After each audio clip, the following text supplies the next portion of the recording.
Welcome back to another banger of an episode. Today we're going to rank the worst to best Call of Duty of all time. If I were you, I'd skip probably a quarter of the way through this unless you want to hear me talk about these terrible Call of Duties, because this video will be a 10 out of 10 and easing into the 12 out of 10 with some campaign scenes for the last few. But anyway, the worst Call of Duty of all time goes to Vanguard. The worst Call of Duty ever for so many reasons. The guns felt horrible to use and were not distinct at all. A part of what makes Call of Duty the best game is its realistic gun usage. Vanguard was shameful in this category. The guns were not even balanced. You might as well shoot at a tree. The maps in Vanguard may have been the worst maps that we have ever seen in any Call of Duty game. Couldn't step foot outside of your spawn without being killed by some camper, because that's all it was a camp fest with several camping spots and weird angles for people to start shooting because they see your body before your camera angle sees them. There wasn't a single recognizable map, I don't think. Okay, Bokage and Berlin were the only redeemable things about the game. If you want to get shot through boards that people can barely see you through and doors at every step of the way, go ahead and shove your head in a hole in the ground, because it will be more eye-opening than to having to bash a door open to get anywhere on 90% of these maps. Search and Destroy was absolutely ruined. The saddest part of this is the hype around zombies, that when the game came out was like a headquarters where every once in a while a zombie would appear. I was so distraught and disappointed with the game that I never even played it again. The Warzone experience was extremely stale, with horrible thought out maps, and you know what, just to end your suffering, I'm done talking about this game.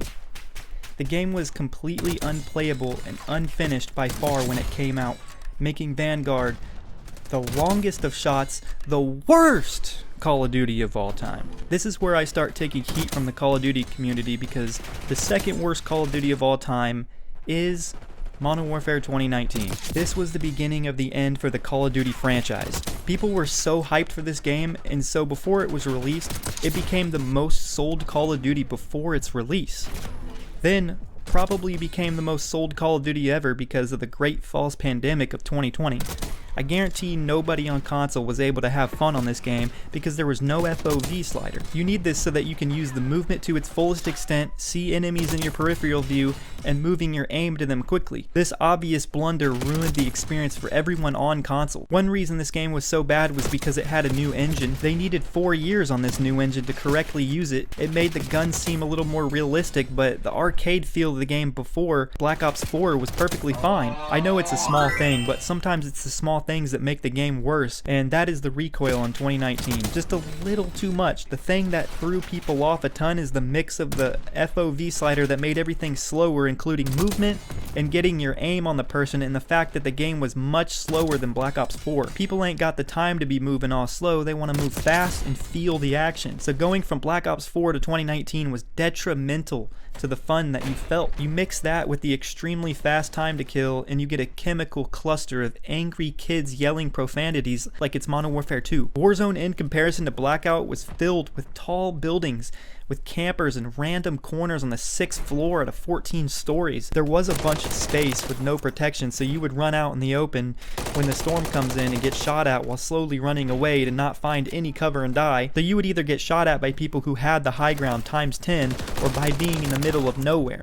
It definitely could have been worse, as up until Modern Warfare 3, they got worse than MW19's Warzone. They got a bright idea and made a superb amount of buildings everywhere, so there were way too many places for people to camp. So yes, Modern Warfare 2019 Warzone could have been worse, because Warzone 2 and 3 was worse, except for the smaller maps and the implementation of Resurgence. If you want to play on Piccadilly or Azir Cave or Euphrates Bridge, go ahead and ruin your existence. At least the game was slightly more completed than Vanguard, and also had 3 good maps in my opinion. Grozny Raid, Hackney Yard, Gunrunner. You know, nothing explosive though. Terrible maps, badly made Warzone, no zombies, extremely slow game with a fast time to kill, no FOV slider, a decent campaign at best, but that new engine wasn't balanced or fully functional. One thing I liked was the look of the game and the way the guns at least felt. It's easily one of the best looking games in modern feels, but it's easily the second worst Call of Duty of all time. Send me the hate in the comments, I don't care. I know a lot of people loved that game, but I've been playing since Call of Duty 4, so I think I would know if it's good or not. Black Ops Cold War was unfinished, but it had some good things to come of it. Some good maps were Checkmate, Garrison, Crossroads, Moscow, but those were probably the only good maps. This forced them to improve the multiplayer by adding older maps like Nuketown, Express, Raid, Standoff, Hijacked, Rush, Slums, and I think Zoo as well. It's pathetic, wretched, unsustainable, and miserable that they had to put these maps in to make the multiplayer better because of all the other maps were 7 out of 10s really. They did add an FOV slider and make it a little bit faster. They rerouted the movement to better the game really over time. It wasn't at the beginning, it was kind of choppy. The guns were an interesting selection, but it almost didn't have a Call of Duty feel when shooting them. The only thing good was the sound it made when you killed someone, which is kind of a staple of the Black Ops series. Next on this list, we finally made it out of the hair-tearing CODs to a Call of Duty that wasn't that bad, and that's World War II. It was stale in terms of epic missions, especially when you compare them to the bloody, emotional, eye-opening, transformative World at War story, maybe due to their liberal views in society that thought they may get cancelled if, that was the way that they wanted to go. I thought that Gibraltar and Ardeni's Forest are 2 good maps that I personally had fun on. The map Trench was actually fun too, feeling right in the trenches of World War II. Point to Hawk had trenches and bunkers, staples of World War II of course. Using the STG and MP40 was a blast on these 2 maps. One of my favorite maps and possibly a top 30 map of all time was the London Docks. What a great S&D map and competitive map. It's a lot of fun to play and watch the COD League play on it. The way the guns felt in this game was not very modern, but it isn't a modern setting. It's a World War II setting, and I think I myself took that for granted. Another great map was Quarantine. Of course, it was put into Vanguard and made horrible somehow, which it doesn't even make any sense how they ruined everything in that game, but it was super nostalgic right away. I gotta say something bad about this game, so USS Texas? That map was good too, they just destroyed it in Vanguard. I could tell that they tried in the campaign, but it never really got to a point where it felt like a heart of a campaign like World at War. The zombies weren't too bad, it just lacks replayability, which goes along with the game not having much of a heart. The multiplayer was actually good in this game. I think it alone would have given it a couple of spots higher on this list if it weren't for the game not having much heart to it. This next game was very anticipated. It was a game that didn't quite live up to the hype. That is Modern Warfare 2 2022. Ranked play, in my opinion, did live up to the hype, kind of. It had the best maps, and the 2 guns for Ranked were exceptionally fun to use, the Scar and the Vaznev, neither being more overpowered than the other. But the way they felt when shooting them was killer and really shows why it was a better feel than Modern Warfare 3. Especially when you shoot those guns in Modern Warfare 3 and they absolutely do not feel the same or as good. This game was obviously not finished when released. The guns were broken, the movement was stiff, the characters seemed a lot bigger on the screen for some reason. The one thing I liked about the game was the aim assist, which was much more stickier than Modern Warfare 3, which is much more fun to hit your shots. Slide cancel was not possible, but it proved less relevant once you got used to it, and it's still not as good in Modern Warfare 3 as a game like Black Ops 4. I don't even want to talk about Warzone. All it was the devs trying to put nostalgic maps all around the map so that they didn't have to do any work, and they were just randomly generated into a large map that didn't make any sense at all. It was cool to see those places again, but how easy is it to string along your longtime players? Like, come on. Ashika Island was slightly better, a little smaller with a cool castle in the middle, but the exit routes out of there were bad and the setup of the buildings were just off and there were only like 3 buildings. It would have been cool to have like 7. The campaign had unique missions and some were fun, but it had such a weak storyline and just didn't hit with a powerful bang like the old CODs. Next up is Modern Warfare 3. This game was another trash can. They did have old maps that were luckily unchanged so that they could get away with non-creativity. Probably because they had about 5 maps that were good in the last 4 Call of Duties before it. The DLC maps for this game are not good. The slide canceling is not as good as Black Ops 4, but it isn't that bad, but the guns don't feel nearly as good as Modern Warfare 2. It feels like there is less variety to have fun with, especially because a select few are overpowered and then all of a sudden a different gun is and then new guns added and they become overpowered before they get nerfed. The worst thing about this game is the AI bots that listen to your conversation and ban you for every single thing offensive outside of the F word because they are liberal woke weirdos who don't want the smoke anymore. Hey, I don't have 3 accounts for nothing. Warzone Ranked is much more fun in this game. Rebirth Island was such an obvious but good idea to have for Ranked, and even the map they had before Rebirth was not that bad. But I still feel like Black Ops 4 Rebirth was better. And hot take, but so was Blackout. I don't even know what's going on in this Rebirth. It's so easy for teams to 3rd and 4th party stack on you. Modern Warfare 3 could be above Modern Warfare 2, but it literally had the most embarrassing gaming mishap probably of all time, and that is the campaign. Easily the most boring campaign of all time. It had no story, was obviously DLC for DMZ, and had the worst ending that did not need to happen with the death of Soap. So they then killed General Shepard. Oh wow, so cool. Now we're on to Call of Duty Ghosts. This game was a disappointment because it came right after Black Ops 2. We thought that they just had a bad year, which was only mostly true, but such a downgrade from Black Ops 2 makes it hard to put it any higher on the list. The campaign was one of the best campaigns, which sets it above the Call of Duties I've already talked about, but the multiplayer seems like it had maybe 4 good maps. The movement and the way that the guns felt were not on par with earlier Call of Duties. These maps were decent with Freight, Octane, Warhawk, and Sovereign. I might have been too young for how much of a change the game was from Black Ops 2. It was the first Call of Duty that I wasn't good at. Next up is a game I actually really liked, so it's sad it's this far back in the list, but that's Infinite Warfare. Being able to jump and slide on the walls was a great addition to No Boots on the Ground, which started in Black Ops 3. The guns and how they felt weren't as good as some of the newer old CODs. It was just a little arcadey of a feel in comparison. Not as arcadey as the most overrated game of all time, X-Defiant. There's about 8 good maps for multiplayer though. They still have some creativity left on these, like Precinct, Skydock, Genesis, Frost, Frontier. These maps were actually some of the most diverse maps when it comes to the multiplayer. I'd give the multiplayer a good 8 out of 10 in comparison to other Call of Duties. I can't remember the campaign, and I don't think that it was high enough on the list for some of the campaign scenes I'll be showing you. Next up is MW3, a great multiplayer with good weapons and good maps. Modern Warfare 3 had only, 3 maps for 2v2 and 3v3, but they were really good and they were super fun to play. I personally played these maps constantly with a friend. I think our best win streak was like 32 wins in a row, and that's because we played it like constantly. It didn't seem as iconic as Modern Warfare or Modern Warfare 2, but it did seem like they put effort into it immensely, and a lot of things seemed to be like Modern Warfare 2, but just better. The overall feel felt more advanced, just not as iconic as Modern Warfare 2. Unfortunately, there was no nuke at 25 kills or an iconic sniper like the Intervention. The campaign was absolutely action-packed and absolutely worth playing again, even in 2024. When I saw the Eiffel Tower fall when I was like 13, I was in shock at the intenseness of it. When the character you play with through 3 Call of Duty campaigns, Soap, was killed, I cried like every other man on the planet.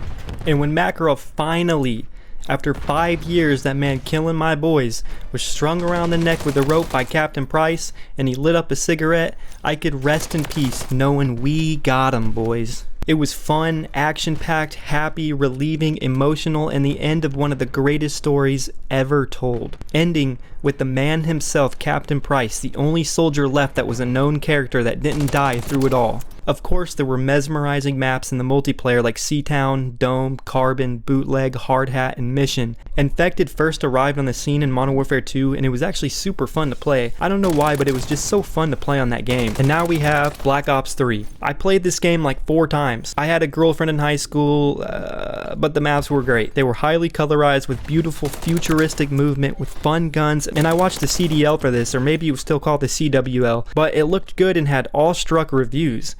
Good for it. I'm sorry, but I didn't have much to say for it. But up next is an absolute banger of a Call of Duty, one of my personal favorite Call of Duties, but may not be a lot to you, understandably, and that is Advanced Warfare, the first no boots on the ground Call of Duty. You may not have been able to slide on the walls, but it perfectly mixed the arcade feel with reality, and my 2 favorite guns on any Call of Duty, the Bal-27, which doesn't feel good on Modern Warfare 3, but it was such a fun and intriguing assault rifle to use, and if you're a submachine gunner, they had the ASM-1, baby, my favorite submachine gun of all time, which is the Tommy gun. All of the maps in this game were 9 out of 10s and 10 out of 10s, with such fun feels to them and made for exciting search and destroy games that finally went to 11 rounds. I grinded this game for like 18-hour periods and never got bored, ranking 1st, 2nd, or 3rd on the weekly search and destroy leaderboards for like 4 months.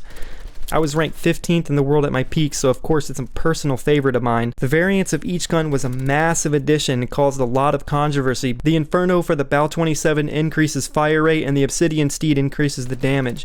The ASM-1 and the rest of the guns all had like 10 different variants or something like that, and you open crates that you got for playing the game, which is cool. You didn't have to spend money. They would probably cost money nowadays, but I got the Obsidian Steed and the best ASM-1 pretty much in the first week of the game, and they were rare to get but eventually I had gotten all of the best variants because I played the game, like I said, for 18-hour periods. I will show you all of the maps of this game because they were absolute bangers, but one of my favorites, Biolab, such an interesting small map that made you wonder, what were they doing at this lab? Ascend was a space elevator platform, super intricate of a map, a near perfect 3-lane map. Boy oh boy were the days when they had decent 3-lane maps. Comeback was a decent 8 out of 10 map, that wasn't bad to play. Defender looked like it was from another Halo planet. Another fan favorite, Detroit, with basically 3 lanes and simple to maneuver around. Green Band was such a beautiful map on top of these skyscrapers like high rise with flanking and sniper spots, and if you could glitch yourself on top of the buildings you feel like Jack at the front of the ship. If you wanted to snipe or use an AR without fear of the ASM-1, Green Band was for you. Horizon had a great 3-lane map with such a unique design to the map with a giant advanced flying object in the middle. It was also an icy map, which there aren't much of, but this Atlas drone facility in the Icelandic highlands was not too shabby. And then the game takes another turn with a woodsy map, Instinct, that really brought you back to Earth. Although it was my least favorite map, people seemed to enjoy it. It wasn't a deal breaker for me to play it though. Recovery, an observatory straddling a volcano rim in Hawaii, they really construed the lines between Next Realm and Advanced Warfare and a taste of the modern Earth that will always be here. One beauty of a map was Retreat, a nice map for a gentleman on vacation looking to bring his girl on a retreat in the Gulian Mountains until war has come and messes everything up. Utilization of the exosuit was the key to success on this beautiful, futuristic, fun-filled arena. Next up, a riveting riot, a probable fan favorite prison that seemingly got rioted by its captives. It's great for long and short range attacks with a chance to grav slam someone into into prison. You can grav slam your opponents with your private parts into infinity. It was hard to pull off, but your ego increased 10 points every time. The feeling of grav slamming someone off the face of the earth, especially in Search and Destroy, has to be the most demoralizing, egregious, inspiring, psychologically potent thing that you could do. And what a map Solar was, with twisty lanes, a great sniper and SMG designed comp map to spread the diversity of the maps even further with solar panels everywhere and flanking like a man on a mission. Even the bonus map, Atlas George, was a cool Black Ops vibe type of map mixed with modern to advanced feel. But boys, I saved the best for last. The super nostalgic, alluring, enticing, enchanting, charming, glamorous, dreamlike map, Terrace. The middle bottom of the map had an eye-opening, captivating, seduceful little pool that really made this map stand out to the luxurious gamers, I might add. Everyone has seen the Santorini clifftops in Greece, and that's what it was. It felt like you were on top of the world on a vacation right inside your home. The campaign had such a great story with Kevin Spacey being the good guy like in real life but turning out to be a vile traitor just like in real life. This campaign is gritty and really shows the horror in an advanced warfare setting where AI could completely be fighting soldiers and even create genocide by targeting every person from a race with a simple EMP that kills them all.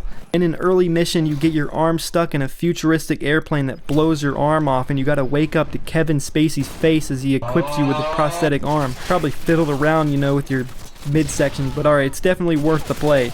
This game had an hour of cutscenes that delivered better than most Hollywood movies. It has to be a top 3 campaign. I know I talked about it a lot, I'm sorry if that wasn't interesting, but on to the next best thing. My absolute favorite Call of Duty of all time, though not the best one, Black Ops 4. What a gasp of fresh air Blackout was as Battle Royale finally came to Call of Duty and in a great fashion. What Warzone got wrong was making the game slow and not arcadey enough. It was fast-paced with intense endgames, nostalgic mapping, several good guns. It just lacked one thing. Okay, 2 things. Getting around the map was no hassle, and you didn't get shot up as easily as long-range attacks were a little harder to get kills because the time to kill was so long. Unless you found a sniper. It was kinda nice not having loadouts in Blackout. You find the guns you wanted and the attachments or find them on a dead body. Okay, 3 things. The level 3 armor was an absolute tank and hard to find, but some egghead always found one. Even Zombies was interesting with widely different locations and an end to the Ether story. It may not be as good as Black Ops 2 or as horrifying as World War I or as funny and advanced as Black Ops 1, but they fared well. Being on that ship map was harsh and it was scary and you felt trapped on that ship like the Titanic. And then, ladies and gentlemen, the mind-bending, soothing multiplayer with a wide array of dazzling maps that really picturize Black Ops. Implementing great maps from the past Black Ops like Grind, Slums, Nuketown, and my two favorite maps of all time, Summit and Firing Range. In addition to some of the great maps included Seaside, Hacienda, Frequency, and Arsenal. They even had Firing Range Night and Hacienda Twilight, Seaside Sunset. These maps were great for CDL. The guns felt great and went good with the movement, which is the best movement in any Call of Duty, I don't care what anyone says. It felt like it cured my ADHD. Who didn't love using the SCAR, the AK, the Paladin, and my favorite gun in any Call of Duty, the Maddox? It was such a good gun, but kind of slightly underpowered compared to the rest. The ICR was fun, the SOG was fun, perfect guns for that game. I felt like it was the last Call of Duty someone challenged me to a 1v1. I downloaded the game a few weeks ago, and within my third game, someone already challenged me to a 1v1. That's how you know Call of Duties have drastically changed. Every single day I would get challenged to a 1v1 on that game, for the 3 years that I played it. Of course we would come across arguably the most iconic and nostalgic Call of Duty, Modern Warfare 2, where trick-shotting all started with the most fun to use and best sniper, the Intervention. All the guns were fun to use, the MP7, that was the peak MP7, MP5, AK, P90, SCAR at its peak, the ACR at its peak. The maps aren't set up to be competitive, but in 2009, did we really care about that? Heck no, we didn't. We wanted a 780 YY switch to Desert Eagle, eat a sandwich in midair, shock charge, quickscope someone off a crane in high rise. Did anyone else feel like your own loved one stabbed you in the heart when General Shepard shot you and burned your body? Because I did. We got a glimpse of becoming a terrorist when we shot that airport up with Makarov, and he knew we were a traitor all along, and he kills you at the end, so it's really all for nothing. It wasn't as impactful as Modern Warfare campaign, but I feel it was more advanced than it. Like when Washington, D.C. was under attack, or when you find Captain Price in his jail cell, which really shocked us all and made us all feel a sense of triumph, especially because they technically pronounce him dead by hitting his chest at the end of Modern Warfare. Spec Ops was new to COD scene, and it really made us mad at some points, but had interesting small little missions. In my opinion, Black Ops 1 is the fourth best Call of Duty of all time. Every single thing about this game was top notch. Kino der Toten was the perfect first zombie maps and full of scary rooms to keep you immersed in the zombified world. The zombies kept coming, with pulling you into the White House playing as RFK or Castro as characters of the other two dudes. And then they upped themselves with Call of the Dead, which was a freaky snowy map with a freako boss coming at you out of nowhere to bash you. After came Shangri-La, and then they upped the ante again with Ascension, where you blow up Earth with a nuke. You also fly around the map on these modular landers, and you can see the volcanic landscape, which also looks like you were on Mars. I beat the Easter egg before figuring out glitches you could do, like standing on the outside of the lunar launcher while someone clicks to use it and you jump off into anywhere you want. Then they really outdid themselves by launching the map Moon, where you have to be because the whole Earth got nuked. It is basically like advanced technology on the moon. The campaign has such a righteous storyline. Alex Mason wakes up strapped to a chair with TVs all around him flashing and the number, and the man over the intercom trying to get you to recall what happened. The number's Mason! And when you recall it, it is the mission that you play on. One standout mission is when you and Reznov break out of Vorkuta. Reznov starts a revolt and has these steps to breaking out, and he's saying all these motivational things that make you feel like you're right there truly fighting for something. Prisoners dying left and right, and you only make it out because Reznov is captured and probably killed as he sacrifices his life for you to escape and tell the world. And then you blow up a nuke the enemy launches. You sneak into the jungle under the river and slit a dude's throat. Sneak up some icy mountains and grapple down breaching buildings and skydive off of it at the end. You fly a helicopter through a valley and blow up giant boats, all while thinking Reznov is alive and with you, but he really died back in Vorkuta, unfortunately. But Black Ops 4 has the most inspiring and, in my opinion, the best menu music any game has ever made. Then the multiplayer was overly solid, giving us iconic maps like Nuketown, Firing Range, and Summit, Array, Kowloon, Launch, Berlin Wall, Havana, Grid, Hanoa, Radiation. They also had good guns like the M16, the Galil, the automatic FAMAS, AUG, AK, and my favorite, the Commando. They had the AK-74U, the MAC-11. I'd be putting people in the ground with that gun. There's great shotguns and one of the best snipers, the L96A1. Everyone was YouTubing how to make the coolest emblems. They had to take that out of the game because people were making horrific emblems, but so many of them are hilarious. Black Ops 1 is truly a genius game and seemingly perfect for 2010. Black Ops 1 was the start of a whole other story we didn't know to think or think was even possible to get another absolute banger of a scenery and storytelling, and it showed that the devs who made this game were top notch and have made a long time expert level video game. Zombies multiplayer and campaign seemingly hit an all-time new peak to further implement its hold to make way for long-time enthusiasts. These games had no game-breaking bugs that made the game unplayable, but they did have enjoyable glitches though. But another thing people might have forgotten was the game modes. You could wager points you've earned in new game modes like Gun Game and One in the Chamber. Customization was new for Black Ops 1, like your emblem, reticles, and cosmetics, but still had a vastly more simple structure to it than the newer CODs.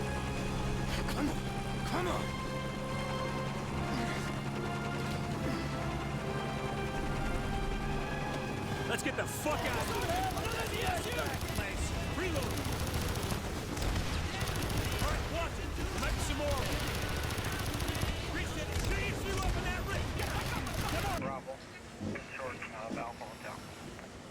Right, Bravo, short of Alpha Hotel behind the gearbox point.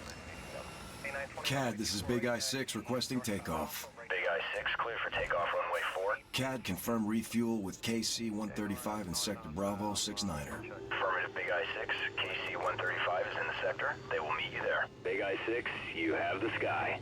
Copy, CAD, my sky. CAD, we are rolling. Copy, Big I. V1, check. V1, rotate. And we have velocity.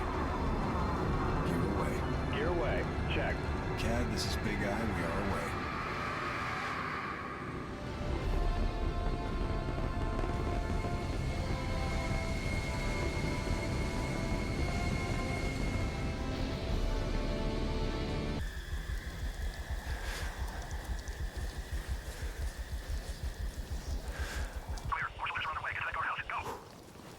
Move. Clear. Big Eye, this is Kilo 1. You still have us on tack? To that Big Eye, we're going in.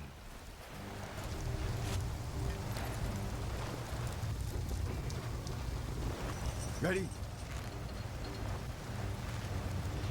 Ready when you are.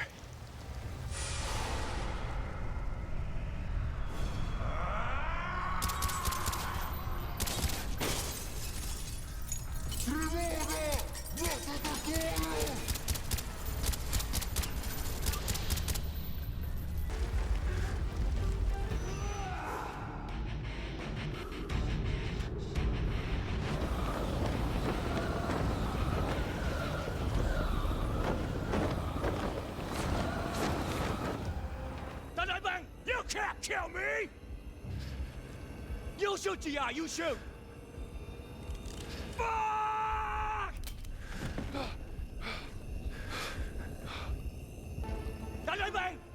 6 and 8 o'clock.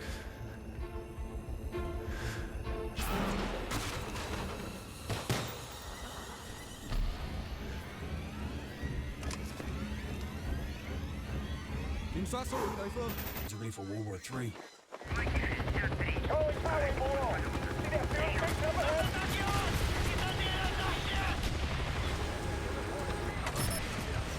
Yeah, I see it.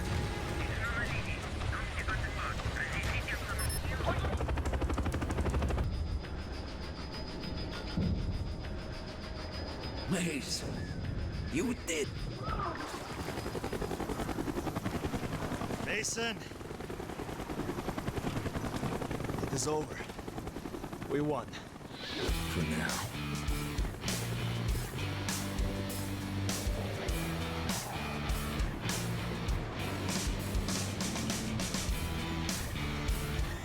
We have finally made it to the top 3 Call of Duties. At 3 I've got World at War, the grittiest of all the Call of Duties. When you first realized there were Nazi zombies, we were all mystified and in a trance at how new, exciting, and spine-chilling it was. We got our first look at the 4 characters who came together from different backgrounds: Tank Dempsey, Nikolai, Takeo, and of course the unhinged, disturbed Richthofen, and their uncanny, witty, chucklesome sayings. Then we got Zombie Verrückt, which I think is the scariest map of all time, was set in an insane asylum. Shinonuma was almost just as scary and a little hard because I was only 11 years old, and then Derice. We finally get a little bigger of a map with portals to zap you across the map. The multiplayer was immersing and really took the lives of everyone away from the real world into the game. With breathtaking maps like Subpens, Bonsai, Macon, Station, Upheaval, Outskirts, Hangar, Courtyard, Cliffside, Dome, Airfield, and Asylum. The weapons were so enticing. The PTRS, the Mosin Nagant, Kar 98K, Thompson, MP40, the 357 Magnum that shot as fast as you could pull the trigger was a 2-shot kill, the STG, PPSH, MG, the FG42. These guns are staples not only in this game but of all the Call of Duty history. The World at War campaign is my favorite. You start off being held captive by the Japanese on Macon Island, and the guy in front of you gets his neck slit and goes to kill you, but then an American soldier stabs him through the heart, and you pick up a gun and fight into the inland of the island trying to survive kamikazes hidden in the bushes. Then you're on the boats riding up to Okinawa where blood is spattering everywhere, and that's when you get the first Easter egg to get the ray gun, like a future weapon time machined back into 1945. The amount of separated bodies and people blowing up everywhere shows the horrifying, graphical, devious destruction that the First World War brought about. And then, with Sergeant Reznov, you wake up with all your Soviet Union troops killed around you and Nazis walking around you as you act dead, and then Reznov is there. And you get up and you sneak around the map, and it's basically like a sniper mission. Then you're back with the American military where you ride tanks into a forest and take out a Japanese fort with iconic scenes, and then you get into a fighter airplane and starts machine gunning ships and other airplanes over the ocean. And then you raid another island, Shuri Castle, with Japanese yelling, "Banzai!" And then you see these beautiful Japanese buildings, burn Nazis alive with a flamethrower, then you're back with the USSR taking back Reichstag in Berlin. And as you're about to plant the flag on the USSR in the Capitol building, the last Nazi shoots you, but then Reznov machetes the dude right in front of you and you crawl over and plant it, and that's the end of the campaign. Brilliance, vividness, cleverness, iconic, horrifying, scary, historical, horrifying, intenseness, absorbing, horrifying are all perfectly words to describe this story. We were lucky to have a new game right after Call of Duty 4 blew up the world, and being a World War I game, it absolutely blasted every World War I game off the face of the map. I still remember going to a party and playing a quad split screen against other people as everyone watched. Kids these days don't even know, and we forgot just how enticing that this game was.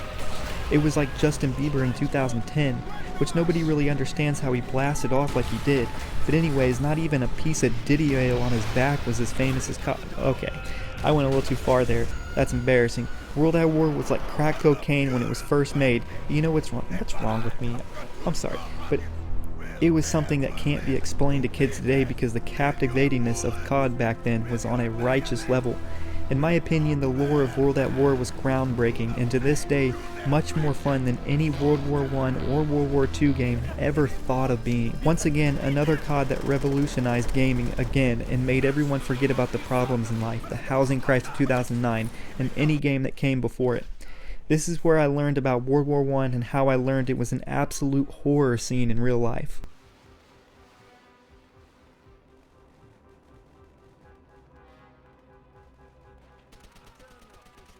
Read this. If you lack the stomach to kill for your country, at least show me that you are willing to die for it.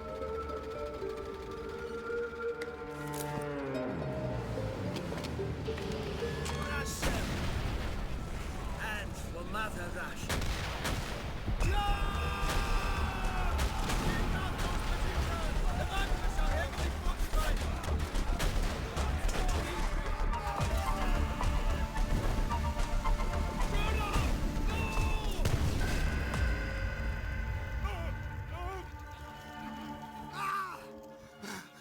Dmitri! Someone should do this.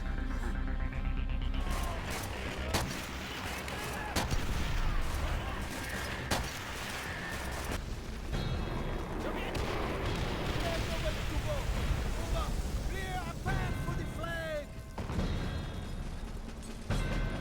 Claim our victory!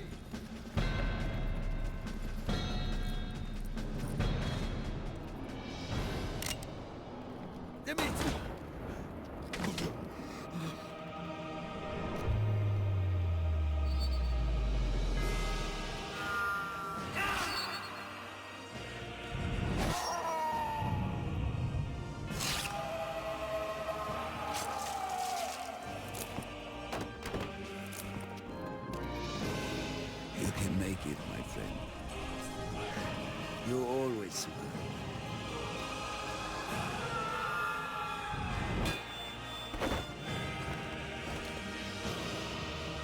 The honor should be yours.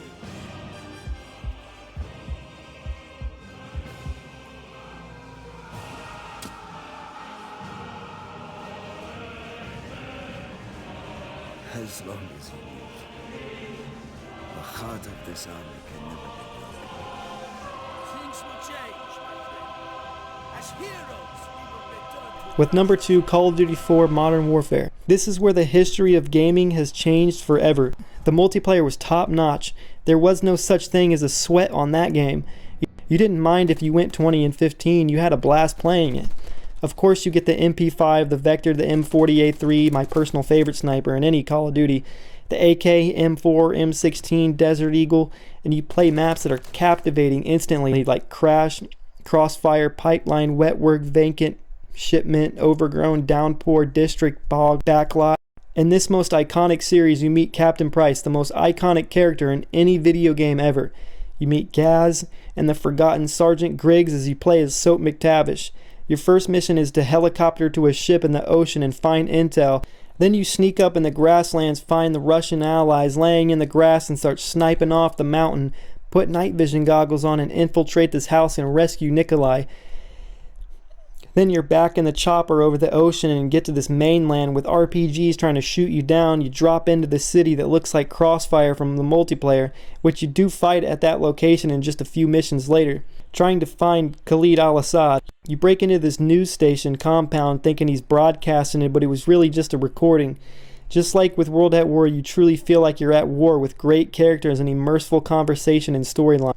But after that mission, you start blowing up enemies in an AC-130. A couple missions later, we got to play All Gillied Up, where you play as Captain Price and you follow Captain McMillan, one of the best Call of Duty missions ever, which is where you need to be in the next mission, which is to kill Imran Zakhaev, but you only blow off his right arm.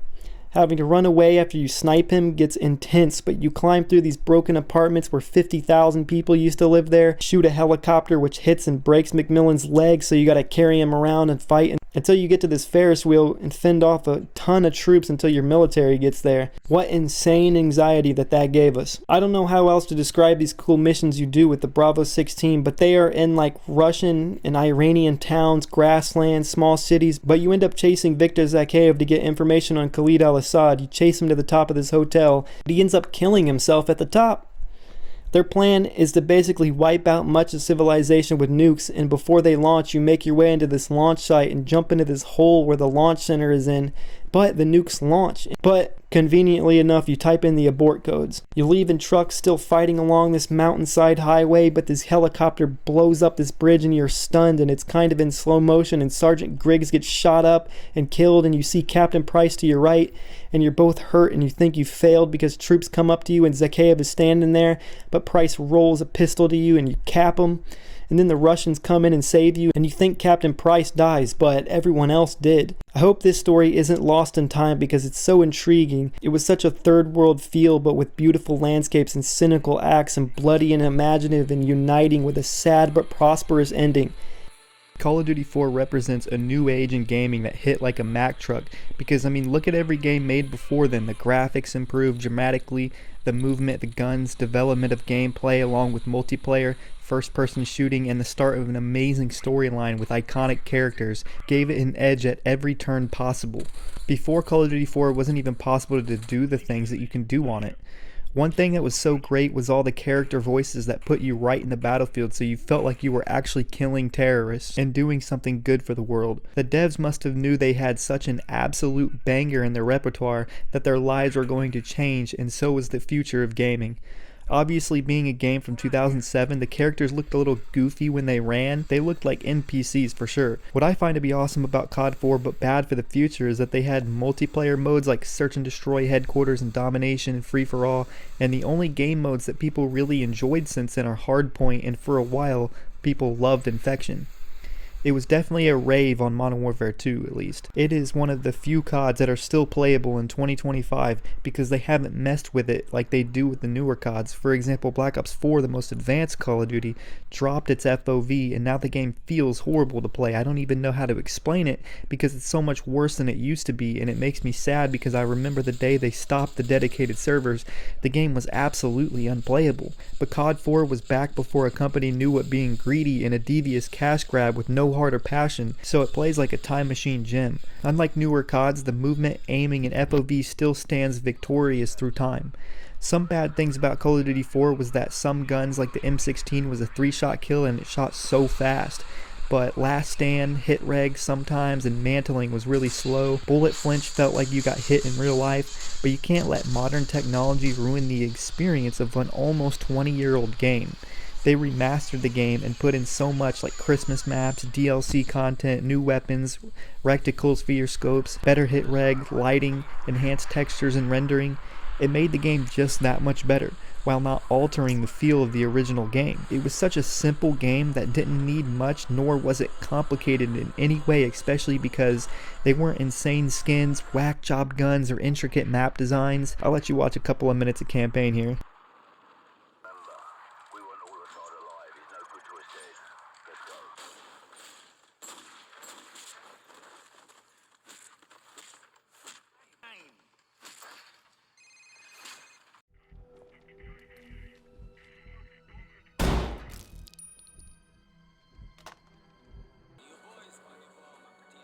Susie. That's house.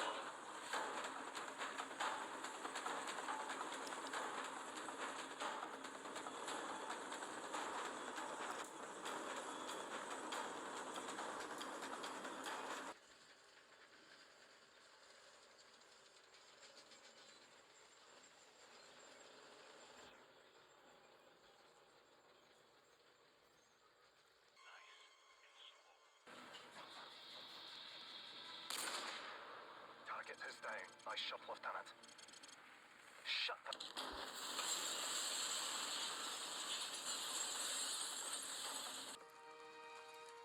Look at this place. 50,000 people used to live in the city. Now it's a ghost town. Never seen anything like it. Shoot the helicopter! We'll take it through together!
And now we finally get to the #1 Call of Duty and the #1 game ever made, Black Ops 2. We didn't know at the time it would be the best Call of Duty in history, but it was, and its multiplayer had hit a peak like no other, giving us maps like Cargo, Carrier, Express, Hijacked, Raid, Slums, Turban, Yemen, and my favorite in the game, Plaza. My favorite gun in Black Ops 2 is the M27. Other good guns are the MTAR, SCAR, M8A1, AN94, MP7, PDW, MCMS, Peacekeeper, DSR, and the Ballista. The color palette that they used for this game by far topped the previous titles. The setup of these maps and the feel of the guns, all top tier. Of course, in my opinion at least, the zombies were universe defying. The game started with a rough but intense map in Transit where it pushed the psychotic, hectic, abrasive scene of Nazi zombies to an even scarier level. Then Nuketown, which was alright, but then all of a sudden they started hitting us with absolute bangers like Die Rise, with buildings turned upside down, elevators still working, flinging from one building to the next. Die Rise was as intriguing as we've gotten to this point. But then again, another killer of a map, which was Mob of the Dead, set on Alcatraz Island, where you get a powerful cutscene to start, and you get parts to this plane that you fly off the island, and when you fly away it breaks apart and you fall onto this platform where you finally find Pack-a-Punch and 4 electric chairs that send you back to the main island after it zaps you. This map is one of my favorite maps, and so is Die Rise, but the treasured maps keep arising as they cap another one with a massive fan favorite, Buried. I think it's too small for me, but the town buried underneath was a barbaric scene, especially with that big goofy dude running after you in his overalls. The Easter egg on this map was pretty cool, but at a young age it was kinda hard to face those witches. But they weren't done there. They capped out their last zombie map with Origins, a scary bunker-filled, mud-filled horror scene with giant robots 200 yards high that can stomp you into oblivion. Or inside of them because you need to get a part for the staffs there. But you could get a staff of lightning, fire, wind, or ice. These things are the most gratifying weapons to use in any zombies map. Going into the underworld where you upgrade your staff has to be the most vile, hell-like, chilling, spooky, hair-spiking place to be. But it was like an entirely different map underground with lava and to get your weapon upgrade. I played this one a lot with a good friend of mine from high school that unfortunately passed away, so it's kinda sad because those are the only memories I have of playing this map.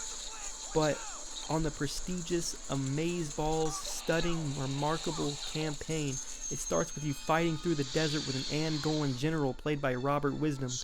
You and Hudson split up from there and find Frank Woods in a container almost dead with all these other bodies in there.